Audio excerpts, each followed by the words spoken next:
আসসালামু আলাইকুম, আশা করি সকলে ভালো আছেন।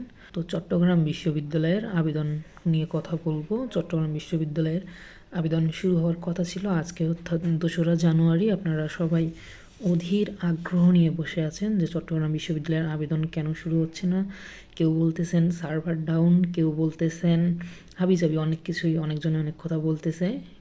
অনেকজন অপেক্ষা করে বসে আছেন তো তাদের জন্য যে চট্টগ্রাম বিশ্ববিদ্যালয়ের ওয়েবসাইটে নতুন একটা আপডেট এসেছে যে অ্যাপ্লিকেশন ওপেন 3 জানুয়ারি 2025, অর্থাৎ কালকে থেকে, অর্থাৎ 3রা জানুয়ারি থেকে আবেদন শুরু হবে। তো আবেদন শুরু হলেই আমরা বারবার বলতেছি যে আমরা আপডেট দিব, আমাদের চ্যানেলটা সাবস্ক্রাইব করে রাখুন। আবেদন শুরু হওয়ার সাথে সাথেই আবেদন প্রসেস A to Z আমরা দেখাবো, লাইভ দেখাবো। তো আমাদের চ্যানেলটা সাবস্ক্রাইব করে সাথেই থাকতে পারেন। তাছাড়া আমরা ইম্পর্টেন্ট নোটিশগুলোর পোস্ট আমাদের চ্যানেলে দিব। তো আমাদের চ্যানেল যদি আপনারা সাবস্ক্রাইব না করেন তাহলে সেই আপডেটগুলো আপনাদের ওখানে যাবে না। তো অবশ্যই সাবস্ক্রাইব করে সাথেই থাকবেন। আর পিকচার এবং সিগনেচার যদি রিসাইজ করতে না পারেন তাহলে সেই রিলেটেড ভিডিও আমাদের চ্যানেলে দেওয়া আছে, সেটা আপনারা দেখে নিতে পারেন। ধন্যবাদ সবাইকে।